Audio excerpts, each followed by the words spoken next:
I'm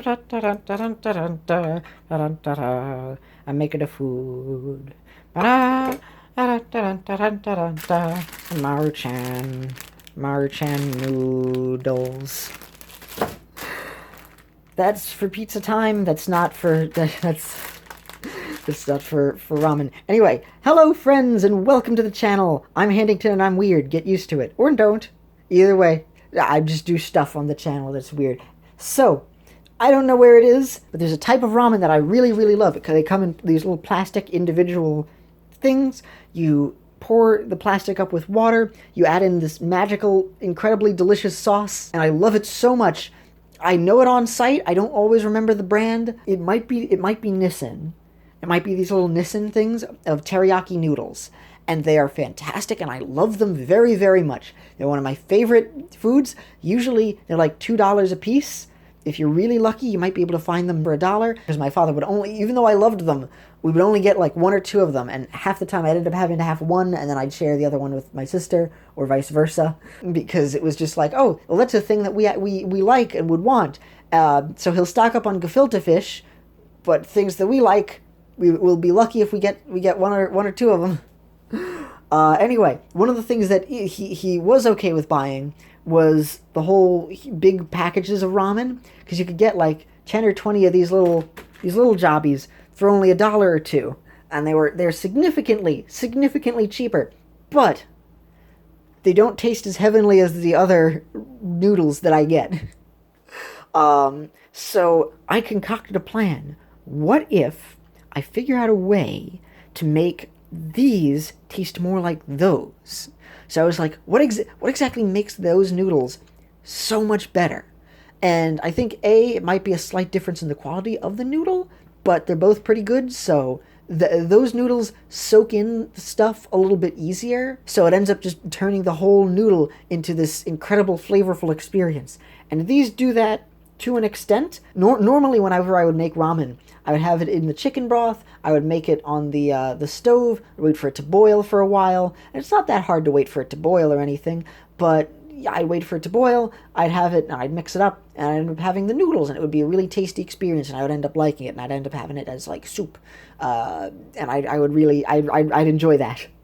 But I wanted to see if I could somehow make this more like that, but using the ingredients, the limited ingredients that I have around here. So if you end up, being in a household where you can end up getting better sauces and other stuff like that, ignore this. This is just how I live. Please don't tell anyone how I live. Like Lenny from The Simpsons. These are much more affordable, and I wanted to figure out an affordable, cheap way to make those taste more like that, and even better. Because I loved the taste of the chicken broth ramen, but sometimes I want something different, And sometimes I want it even faster than boiling. So, I've devised this magical way of having the ramen. Shoot, I'm going to have to open this by putting this down. Hold on. Alrighty. I have opened up the packet of the ram. I don't know how the lighting is here. Is this good? Is this bad? I'll find out in post. I'll find out when I actually get to look at how the footage is. Because I'm watching the footage through my camera right now. But it always looks a little bit different, or sometimes it comes out a little bit different. Anyway, here's what I do. I take the ram. I empty it out over the bowl, so all the little chunky chunks are, they fall into the bowl for maximum yumminess. Shaky, shaky. Shake and bakey. And what we want to do is something smarter than this. We want to try and make sure that the ramen is as flat on the bottom as possible. So not lifted up by the little crummy crumbs. Those need to be on the side. I take the little packet. This is good in case I ever feel like just making broth. The normal instructions for how to heat this up. Boil 2 cups of water in a saucepan. Cook while stirring.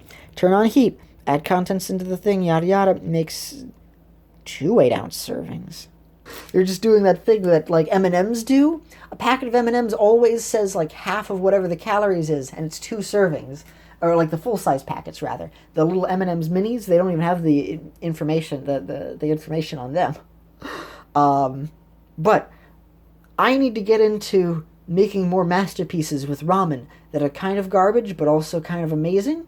A la Brutal Moose's Ramen Love talking about the Ramen Love cookbook.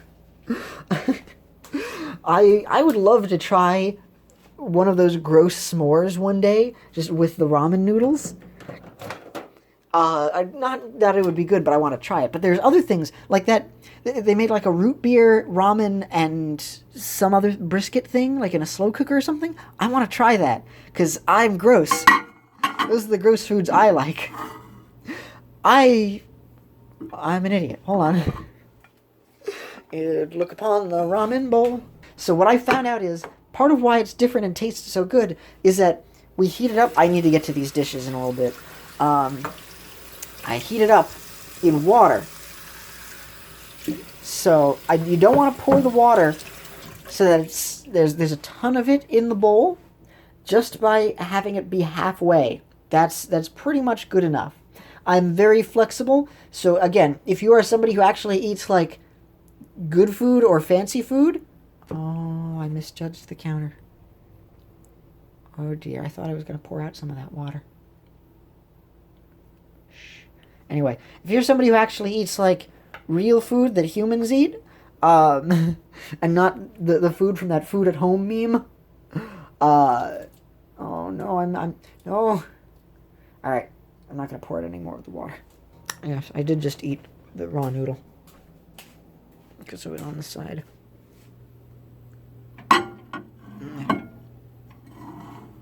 It'll suck up all of the watery juices and just go, and then it'll be in there.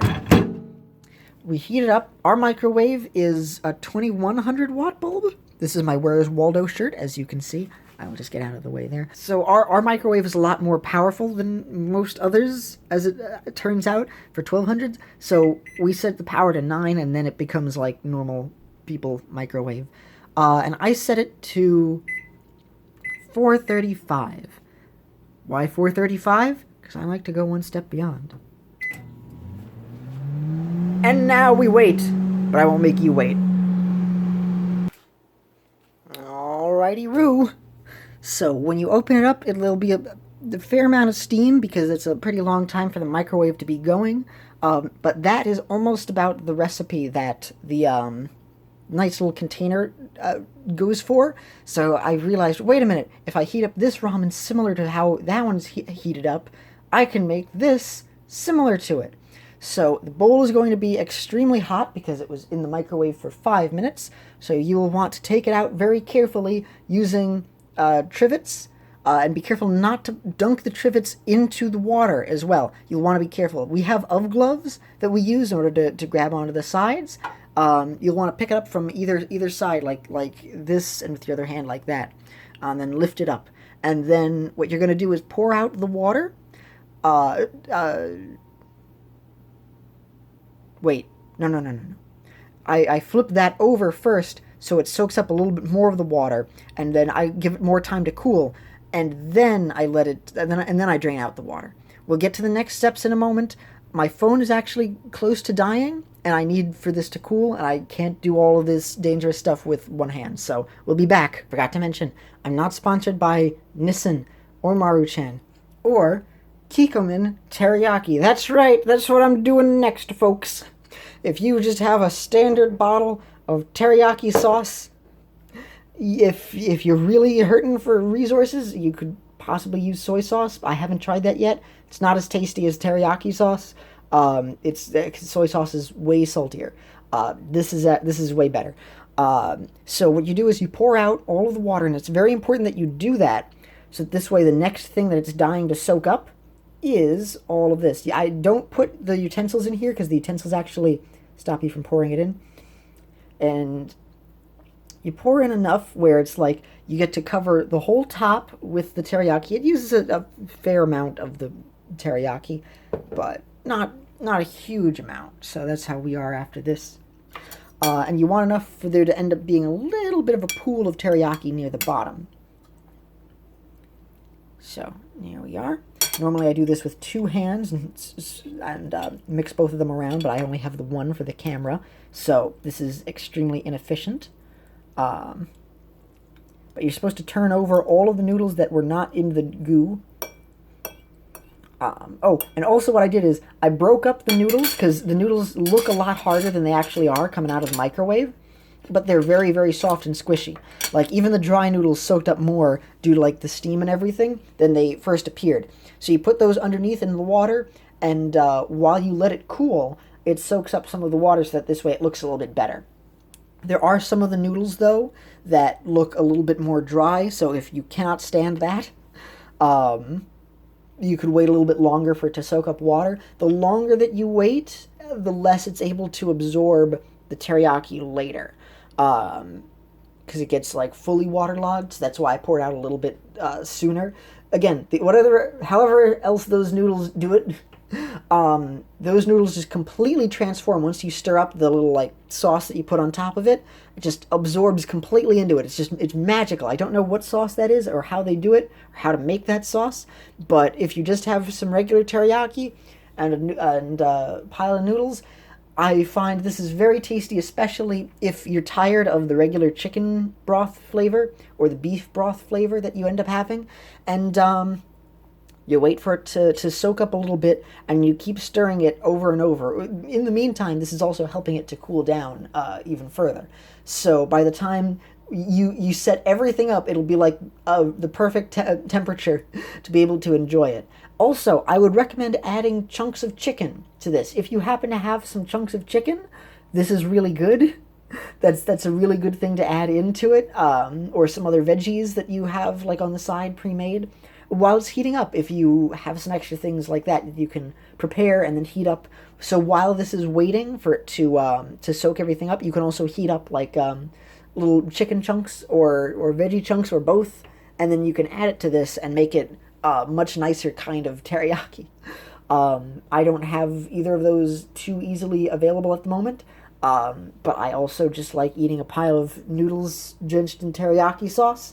So that's me. Um, so yeah, that's basically it. You just continue to stir it, and you keep stirring until that little puddle on the bottom is no more. And slowly but surely, the noodles go from looking a little bit more dry to having this nicer soaked up texture to it, where you can definitely see that it's been absorbing the teriyaki. Actually, I don't think I added enough.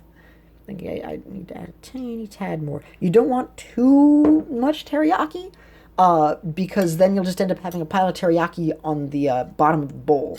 So you want it to be enough for the noodles to soak up, but without it being any like extra leftover. Plus, you don't want to waste all the extra teriyaki by just having it be bowl bottom goo. Bowl bottom goo. It makes the rockin' world go round. That was the first draft of the Queen song. Few people know that, but I have the secret. The record is hidden inside the bottle of the thing I'm not sponsored by. There's the record. See, it's a circle. And my phone is actually about to die, so I can't show me eating this, unfortunately. But take my word for it, I do. In fact, here, while it's unfinished, just to prove to you that I do eat it.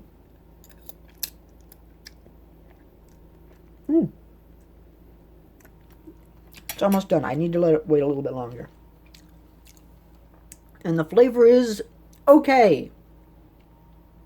You probably won't like it, but here's how to make it nonetheless. Bye!